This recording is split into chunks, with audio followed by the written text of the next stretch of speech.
so lonely, broken angel. I'm so lonely. Avner Gvaryahu, welcome to Hardtalk. Thank you. I think it's fair to say the IDF is probably the most sacrosanct institution in all of Israel. Was it hard for you to cross a line, to break the taboo and speak out against what the IDF is doing? Breaking the silence, I think, in any context isn't easy. Definitely in the Israeli society. It's not a natural thing in that sense to break that kind of silence. But I think that myself, like over 1,000 soldiers that are part of Breaking the Silence, former soldiers, it was much more difficult for me to keep my silence than to break it. And it's true that there are prices, but the truth of the matter is that I care too much for my country and my society to keep silent. And although there are pushbacks, we will persevere. You broke the silence after you'd put your uniform away and left the IDF. Were you silent while you were a serving soldier? Well, I didn't feel that I was silent. I remember occasions where I brought up what I was doing in the nights in Nablus and Jenin. When I was back home, I thought that I was in silence when I asked my soldiers what they thought about these operations.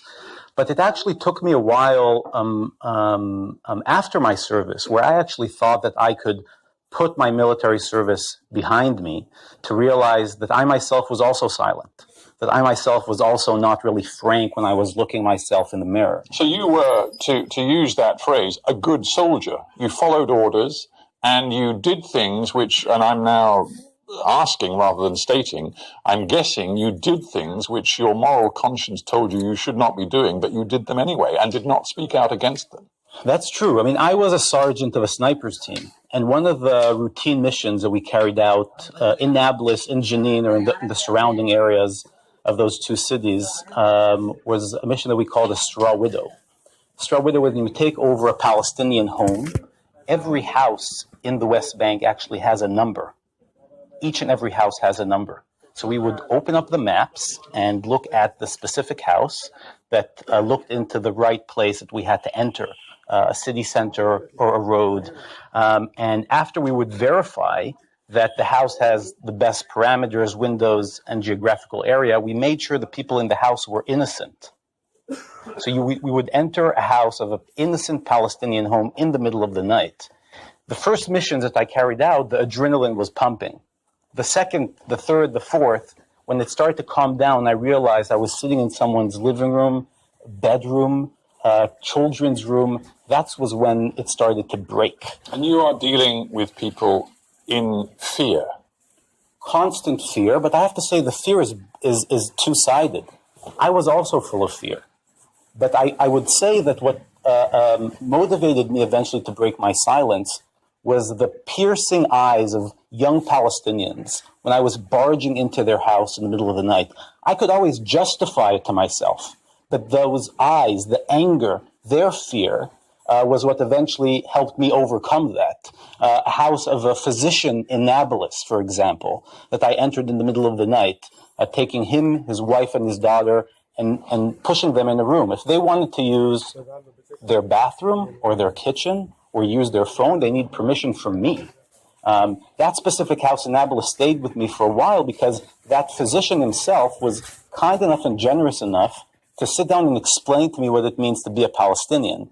And that experience, when I was sitting there in a house in Nablus, made me realize what I'm actually doing as a soldier to millions and millions of people. Me, myself, not someone else, not a different unit, Avner. And I thought that I was a good moral soldier, that I was actually helping entrench the occupation in that sense. I just want to be clear. Are you saying that the very act of going into the house of an innocent Palestinian family to you was and is totally unacceptable and corrosive and doing serious damage to the sort of moral values of Israel's army and indeed the nation state? Or are you saying that that's just the tip of an iceberg of behavior, much of which is much worse than that? Yeah, I would say that when you look at the past 50 years, entering the 51st year, look at the past 13 years that we've been collecting testimonies from soldiers, then you have different kinds of testimonies. So like the straw widow that I just talked about, I could talk about the flying checkpoint or entering houses for searching or checkpoints or making our presence felt, instilling fear into the Palestinian population, or the actual orders were instilling the sense that they're being chased, showing there's a new sheriff in town. There's a constant system. It's the imposition of a basic power dynamic. The message being, we're in control, we're in charge of you and your lives, and we, in essence, can do what we want. That's true. And I would say that in that, you have mundane routine operations of just having standing in a checkpoint or walking through a city center or a village, and you can have cases in this military occupation of violence, of destruction of property, of humiliations of Palestinians. We've collected dozens of these testimonies. That's not the problem of the occupation; it's a symptom. The problem is the idea of controlling millions of people by force indefinitely, and that's where the state of Israel is going. That's where the government is actually taking us, an indefinite military occupation.